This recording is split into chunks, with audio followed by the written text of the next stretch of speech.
Olá, está começando mais um Cenários. Hoje a gente vai conversar com o Felipe Matias sobre as oportunidades e desafios da pesca e da aquicultura diante dos ODS da ONU.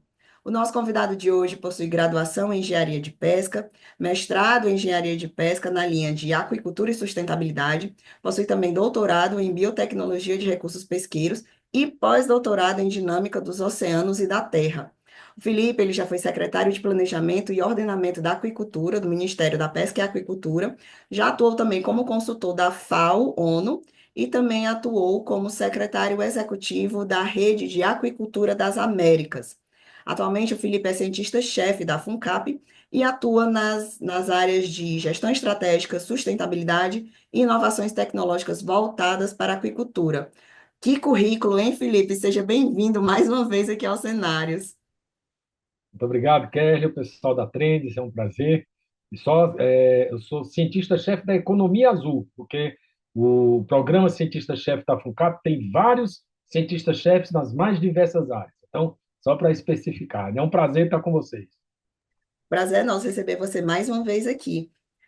Felipe, a gente vai começar aqui os cenários. Hoje a gente vai falar sobre os ODS, né, da ONU relacionados à pesca e à aquicultura. Eu gostaria de começar a nossa conversa perguntando para você, né, a nossa primeira pergunta, ela está relacionada à pesca, aquicultura e segurança alimentar, que é o ODS 2, né, Fome Zero e Agricultura Sustentável. Eu gostaria que você falasse para a gente como que a pesca e a aquicultura podem contribuir para o ODS 2, garantindo a segurança alimentar e o combate à fome no Brasil e no mundo. Que maravilha começar por esse tema, porque nesses meus 30 anos de carreira, esse é o foco que eu gosto de dar, né? A produção de pescado, ela é o maior agronegócio do mundo, né? Em termos de comércio internacional de carnes, né? De proteínas. Porém, ao mesmo tempo, ela é uma das melhores ferramentas na luta contra a fome e a pobreza, que é exatamente o ODS 2.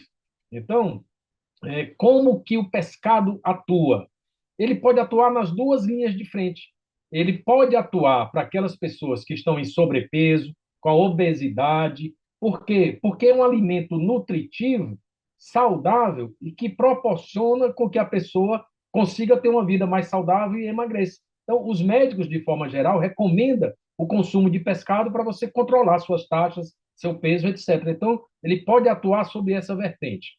E do outro lado também, nós temos cerca de 800 milhões de pessoas no mundo que ainda passam fome. E o pescado, ele pode ser a proteína gerada do pescado, ela pode suprir a necessidade bruta de proteína do ser humano. Então, ela pode atuar tanto na questão da obesidade quanto na fome. Então, para você ver como é uma atividade, né, a produção de pescado, altamente indicada e uma das melhores para o ODS 2. Sem contar o sabor, né? Muito bom. Isso. Você, Felipe, você tem essa recomendação de consumo de uma coisa maravilhosa, né? De um filé de pescado, de um crustáceo, de um molusco. É um remédio que não é amargo, né? é bem docinho. Felipe, o Brasil tem um dos maiores litorais do mundo e uma vasta rede de rios e lagos, né? Você acredita que a gente está aproveitando esse potencial para garantir alimentos acessíveis à população? Perfeito. Isso normalmente é um contexto que se coloca em várias entrevistas, né? Ah, nós temos um litoral enorme, né? E aí eu preciso desmistificar um pouco isso. Nós temos um litoral enorme. Porém, os mares, eles não, a produtividade dos mares, ela não é medida pela extensão desse litoral, né? O que é que eu quero dizer com isso? Nós temos um grande litoral, mas que não é bastante piscoso, né? Nós temos uma grande diversidade de espécies, né? Uma grande variedade de espécies, mas em pouca quantidade. Para você ter uma ideia, o Peru tem um litoral talvez da extensão do Ceará um pouco maior, e produz cerca de 8 milhões de toneladas de pescado, enquanto nós não chegamos a 1 milhão de toneladas de pescado de pesca com essa extensão litorânea toda.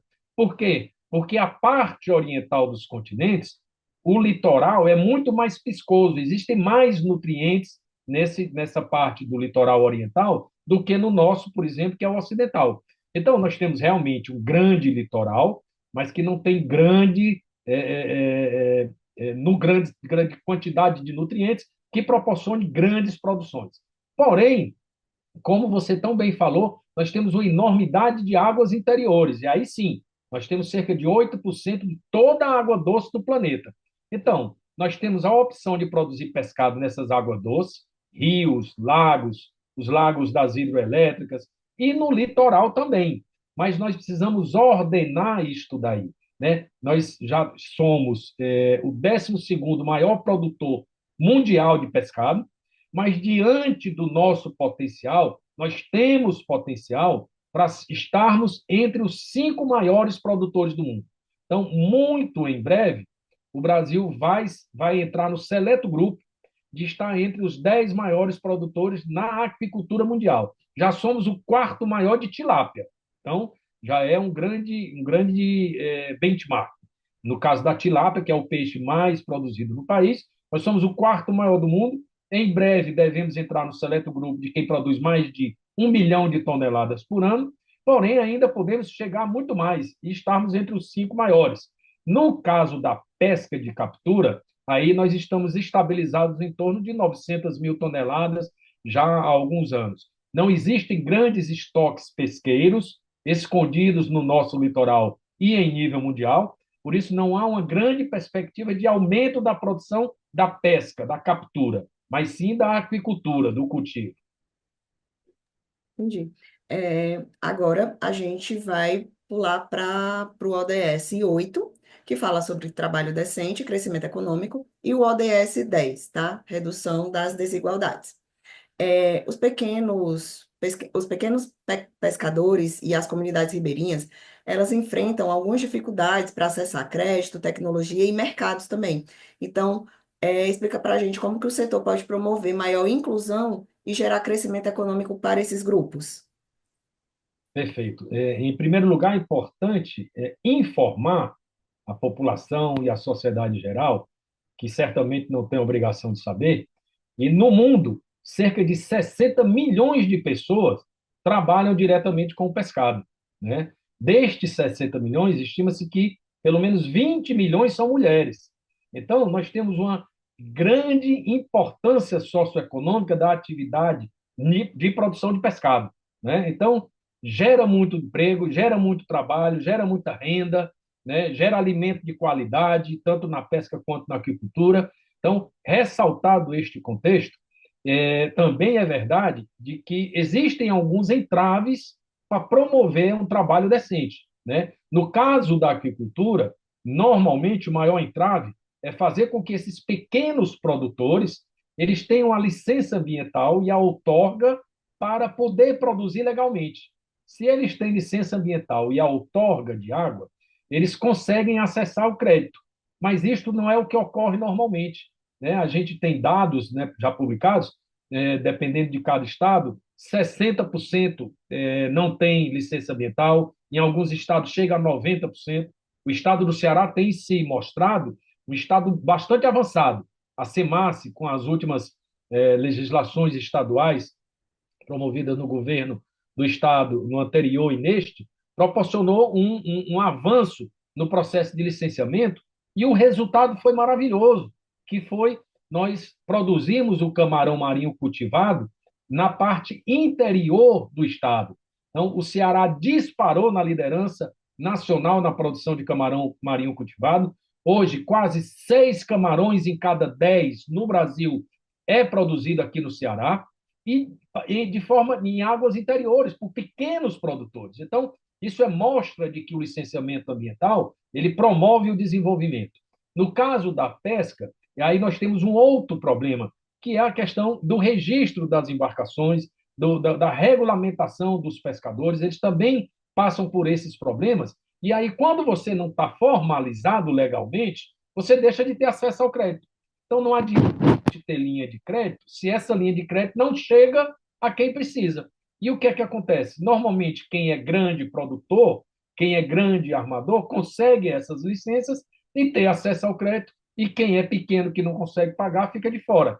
Então, é um problema estruturante do nosso país e que nós precisamos resolver. Certo. Agora a gente vai falar sobre o ODS 9, né? Indústria, Inovação e Infraestrutura. Felipe, como as novas tecnologias têm impulsionado a aquicultura e tornado a produção do setor mais eficiente? E eu queria que você falasse também para a gente como que o Brasil está posicionado no cenário mundial. Perfeito. Eu vou começar de trás para frente. Em relação ao posicionamento global, eu acabei já citando anteriormente, mas hoje nós somos o 10º maior produtor em aquicultura no mundo, já com destaque para a tilápia, que nós somos o 4º maior do mundo, e a perspectiva, né, de que a gente consiga atingir o nosso potencial, talvez nos próximos 10 ou 15 anos, e a gente se torne aí entre os 5 maiores do mundo. Equivocadamente, algumas pessoas colocam que o Brasil pode ser o maior produtor do mundo. Isso é um disparate, né? Não é verdade. Para você ter uma ideia, o maior produtor do mundo é a China. 70% da produção de pescado no mundo é a China.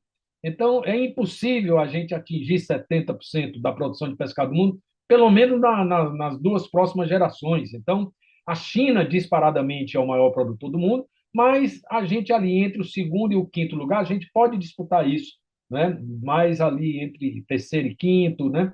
Então, em relação global, é isso daí. Agora, eu tenho pesquisado bastante nos últimos 5 anos, por meio do Programa Cientista-Chefe da Economia Azul, da FUNCAP, essas inovações, né? Hoje eu faço parte também da Associação Internacional por Inovações na Aquicultura, é um organismo criado no Chile, com a sede na cidade de Puerto Montt, e eu sou o diretor executivo, e a gente vem exatamente garimpando esse tipo de inovação que pode e que já vem sendo usado. Há cerca de 8, 10 anos, nós citávamos essas inovações como perspectiva. E hoje já tem muita coisa que é real.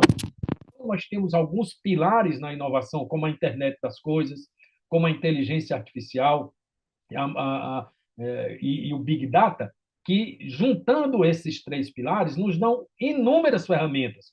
Por exemplo, a questão do geoprocessamento, você conseguir fazer o mapeamento desses produtores é muito importante. Hoje você pode fazer isso por meio de drones. Né? A questão do monitoramento da qualidade da água com sensores dentro ou fora da água, né? Com os ROVs, são os robôs submarinos, né? A própria manipulação no bom sentido, né? No sentido de monitoramento das perspectivas de mercado. Imagine só, você consegue prever o quanto de demanda de pescado vai ter para aquele mês. Então, você consegue planejar a produção para atender aquela demanda. Então, casar a oferta com a demanda, que é um dos grandes problemas, especialmente, de novo, para os pequenos produtores. Eles produzem sem um planejamento, chega em determinada hora, está lá cheio de produção, precisa vender. E aí todo mundo tem oferta, e aí o preço cai. E aí eles se prejudicam. Então, ferramentas que vêm sendo utilizadas vem ajudando e muito, mas ainda precisa chegar para quem mais precisa. Né? Quem pode pagar por essas inovações vai lá e compra, e contrata um extensionista, um consultor. Porém, os pequenos não têm acesso a isso. Existem outras ferramentas, Kelly, que, assim, algumas dessas daí que eu citei, elas conseguem ou maximizar a produção ou minimizar custo. Perfeito. É uma evolução. Porém, existem outras ferramentas que não é evolução, é revolução. Revolução informacional e disrupção. São ferramentas disruptivas. Elas quebram, elas mudam o ponto de inflexão, e são essas ferramentas que a gente estima que vai dar um salto na produção e na oferta mundial de pescado. Isso, que tipo de ferramenta é essa? Eu vou dar um exemplo que a gente está tentando colocar isso como projeto, que é o gerador de nanobolhas. Um dos pontos nevrálgicos na aquicultura é você ter uma água com oxigênio ótimo. Hoje, a maior parte, especificamente dos camarões e muito da piscicultura, Isso é feito por meio de aeradores.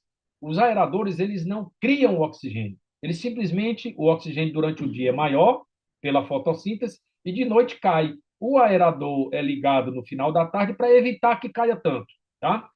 Depois vem uma nova geração que são sopradores de ar, isso para injetar oxigênio na água. E agora vem essa terceira fase, terceira geração, que são as nanobolhas, que são bolhas que elas ficam flutuando no corpo hídrico, na massa de água, e aí se mantém o oxigênio. Então, nós estamos pesquisando, porque esses aeradores eles têm que ser ligados todo dia, e os sopradores de oxigênio.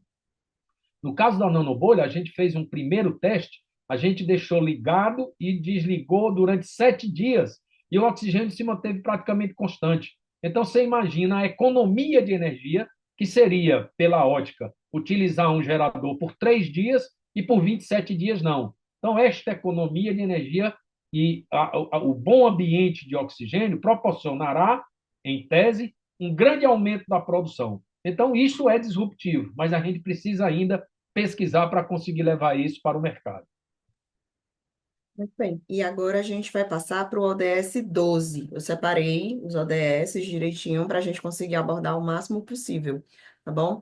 O ODS 12, ele fala sobre o consumo e produção sustentáveis, né? A gente sabe que a sustentabilidade, ela é a bola da vez, né? O tema da vez. Se fala muito e se preocupa muito com essa questão de sustentabilidade, né? Em todos os setores. E, lógico, na pesca e na aquicultura não poderia ser diferente, né? Então, eu gostaria que você falasse para a gente de que forma a adoção de boas práticas de produção sustentável pode reduzir os impactos ambientais, na aquicultura e também fortalecer a sua contribuição para os ODS. Perfeito. Aqui também eu faço uma ressalva, eu brinco dizendo que é um serviço de utilidade pública.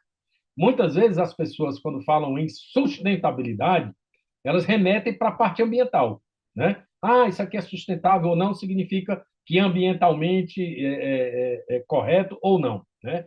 E é importante ressaltar que sustentabilidade ela tem um tripé, são as dimensões de sustentabilidade, que são três as principais: a dimensão ambiental, a dimensão econômica e a dimensão social.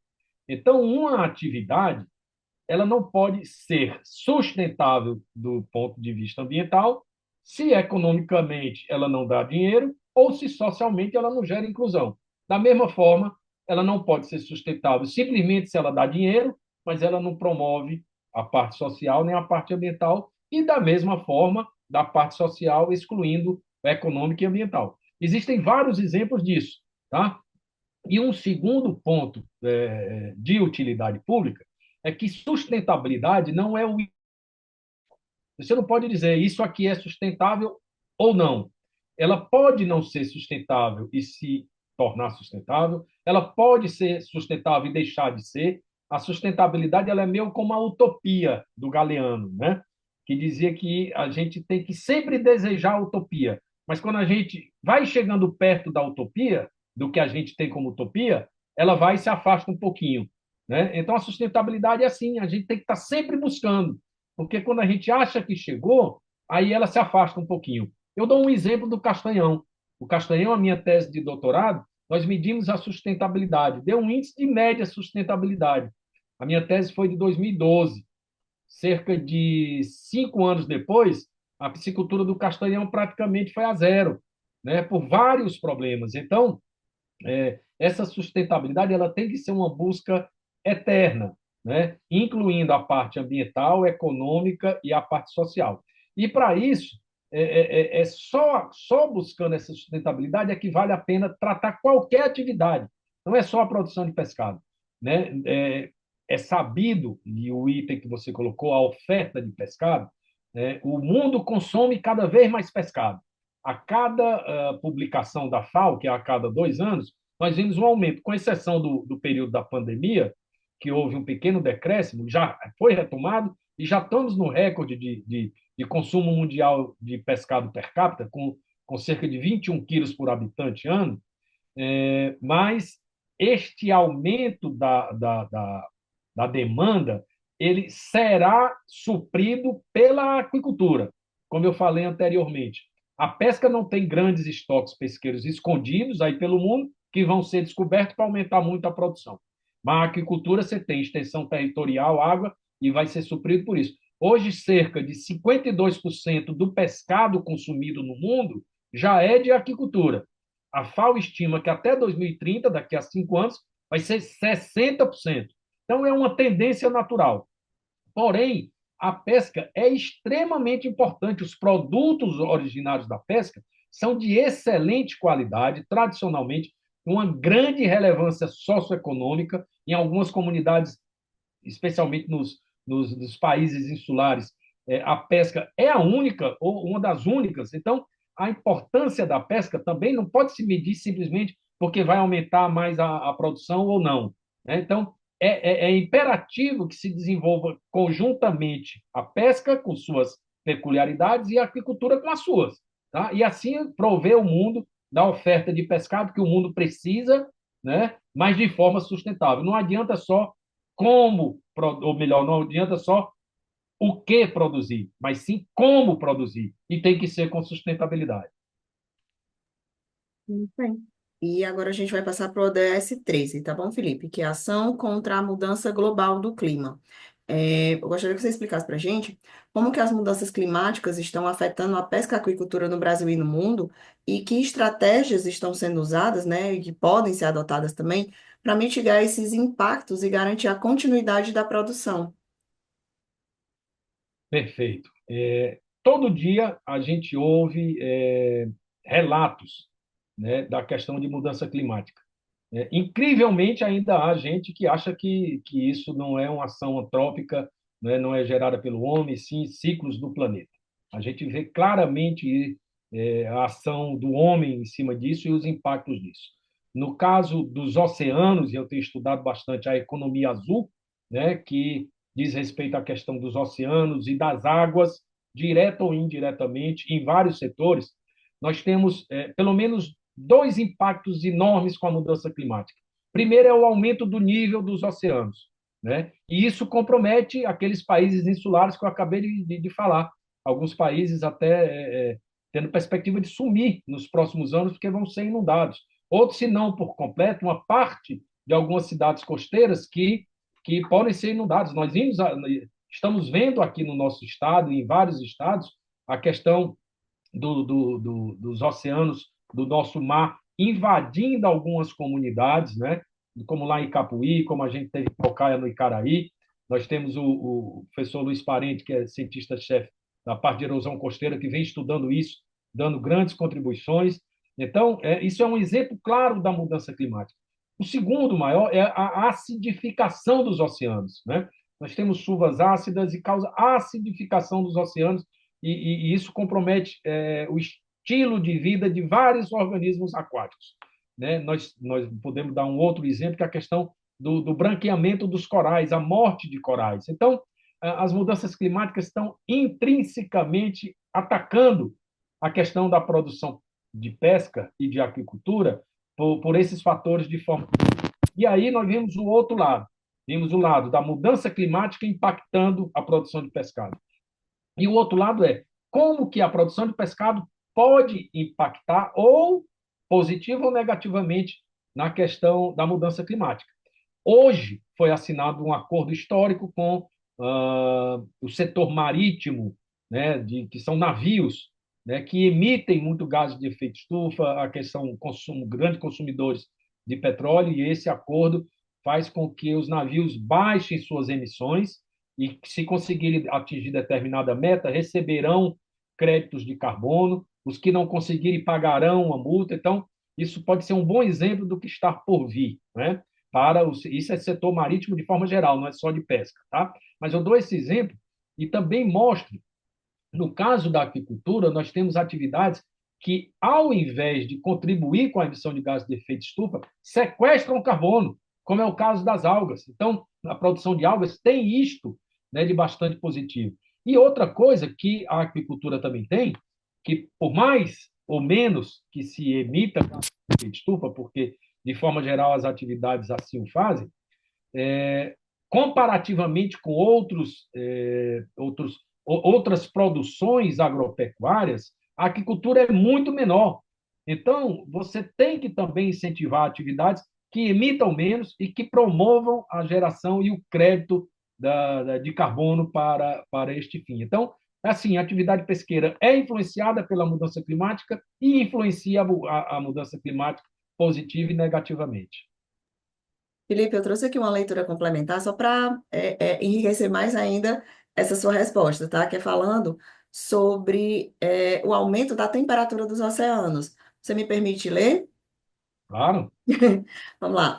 O relatório da Unesco e State of the Ocean 2024 indica que o oceano está agora aquecendo a uma taxa 2 vezes maior do que há 20 anos. E 2023 registrou também um dos maiores aumentos desde a década de 50.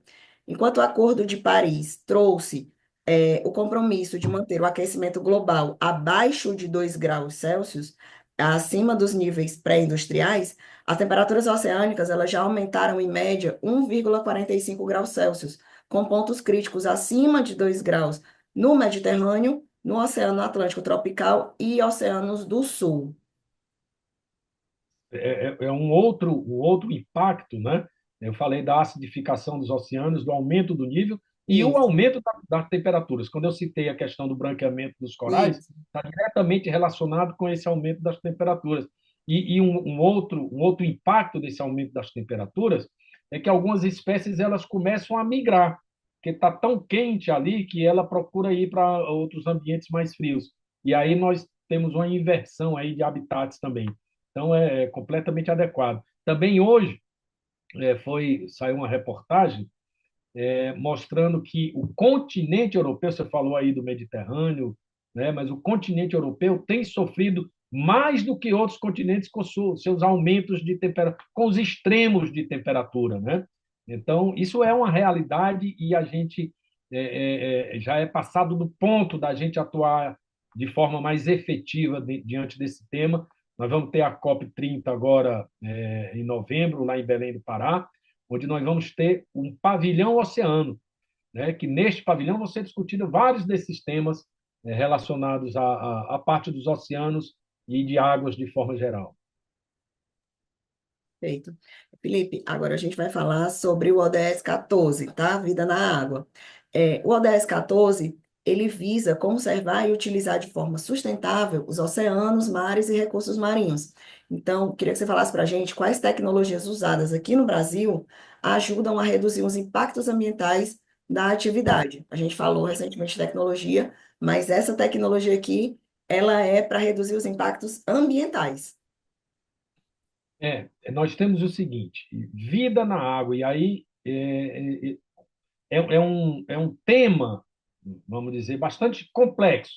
Uma coisa é a manutenção da vida, manutenção da biodiversidade, né? A gente evitar que espécies sejam extintas, essa questão dos corais, a questão dos manguezais como berçários de várias outras espécies e organismos. Então, a gente precisa pensar a questão dos oceanos sob duas óticas.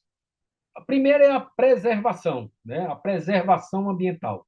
E a segunda parte é o uso sustentável, né? Não adianta simplesmente a gente proibir o uso, obviamente que as áreas marinhas onde não sejam permitido produção, isso aí utilizado de forma correta em vários locais, em vários países, né? Mas algumas outras áreas elas têm potencial para a produção e precisam ser ordenadas. Aí eu entro dentro de um aspecto que é o ordenamento do uso do mar, né? O mar ele é um bem de uso comum e como bem de uso comum existem vários usos. E eu costumo fazer uma analogia. Eu vou pedir licença para fazer aqui, mas eu acho que isso fica muito didático.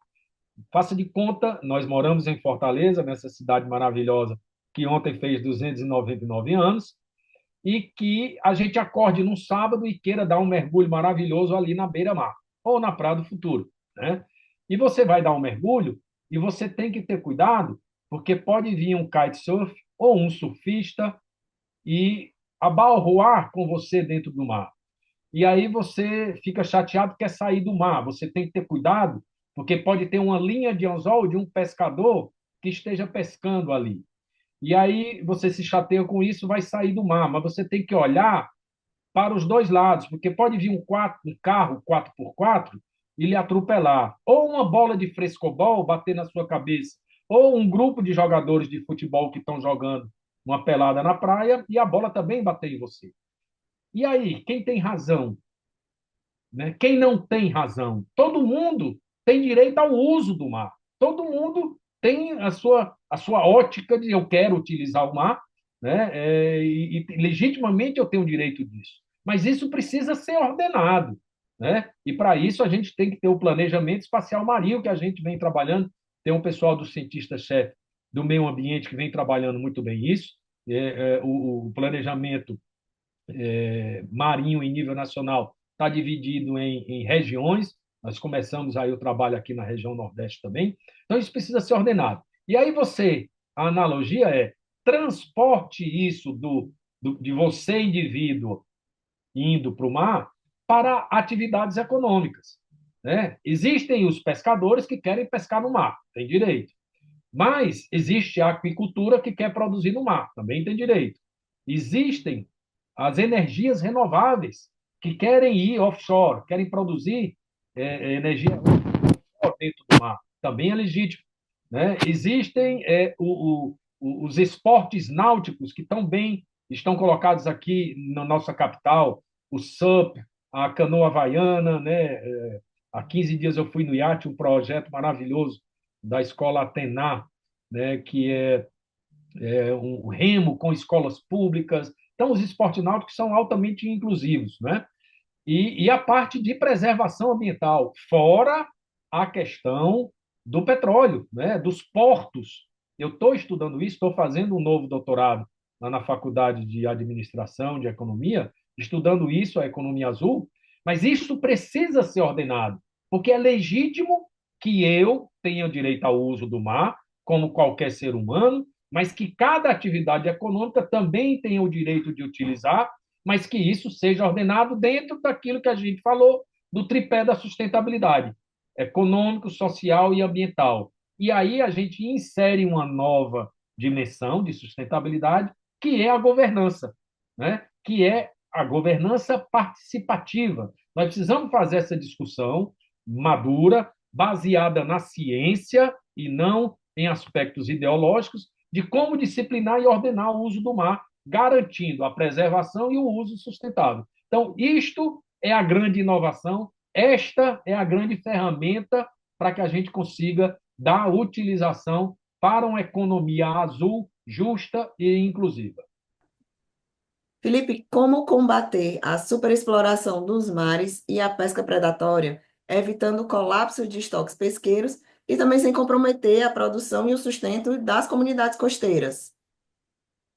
Perfeito. Nós temos vários exemplos de ações que podem exemplificar isso daí. Né? Eu costumo dizer, para trazer para a nossa realidade, a questão das lagostas.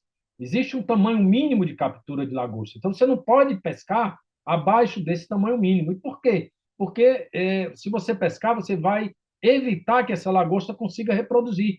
E isso aconteceu no passado e hoje não está acontecendo muito mais. Né? Uma maior fiscalização, um maior acordo entre iniciativa privada, academia, e que se conseguiu fazer com que a gente retomasse um pouco a produção de lagosta.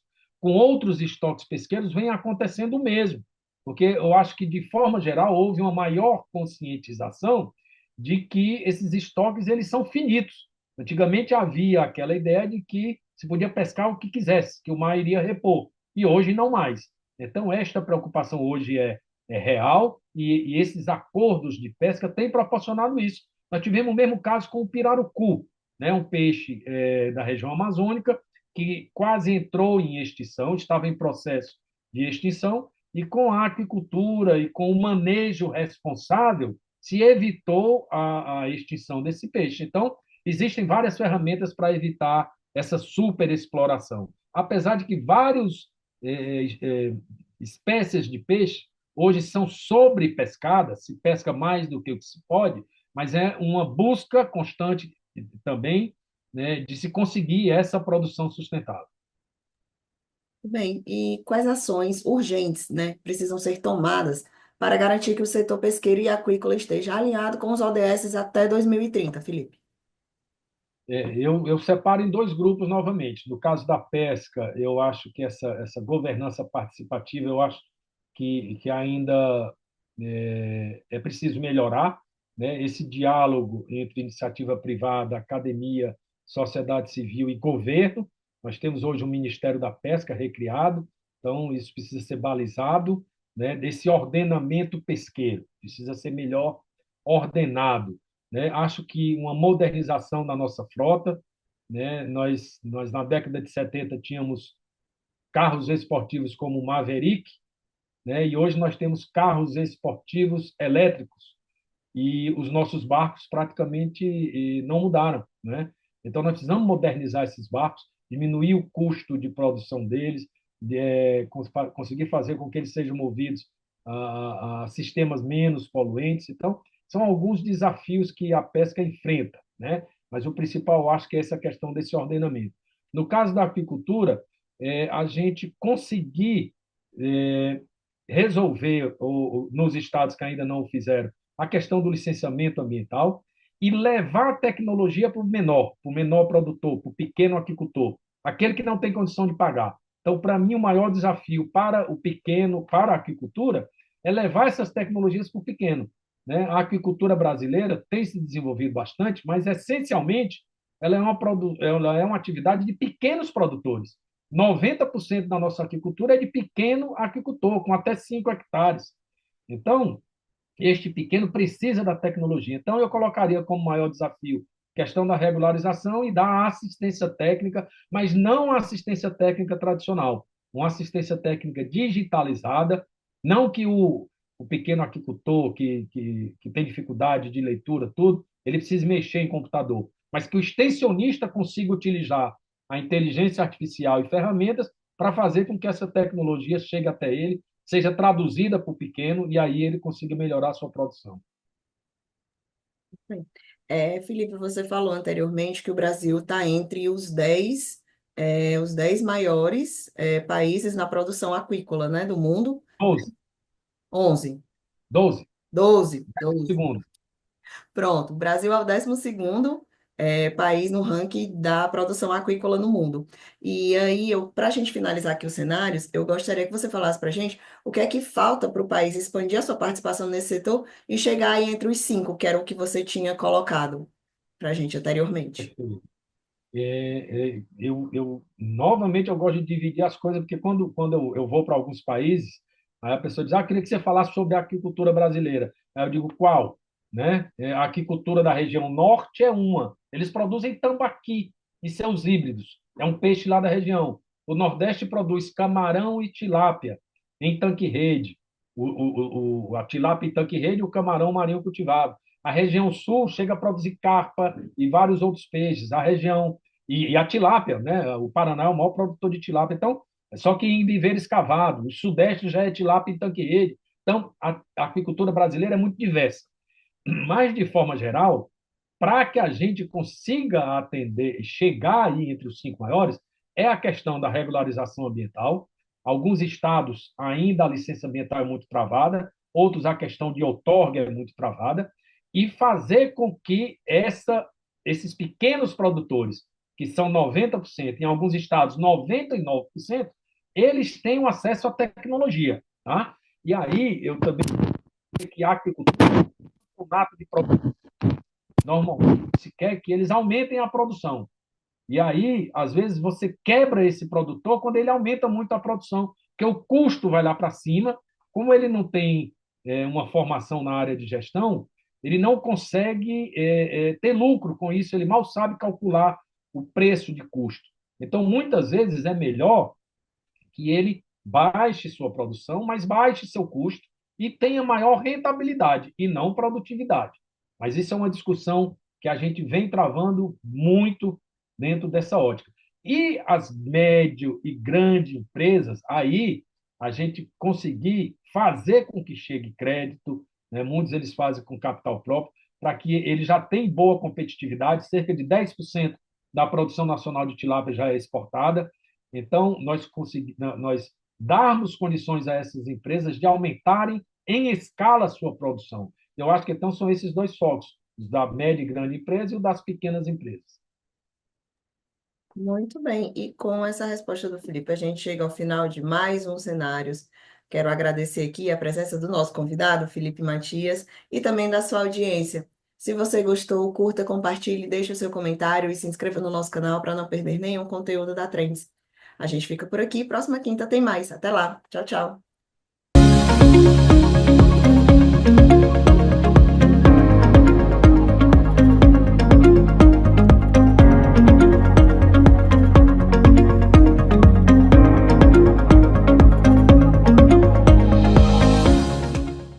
Inscreva-se no nosso canal, ative o sininho e fique por dentro dos melhores conteúdos.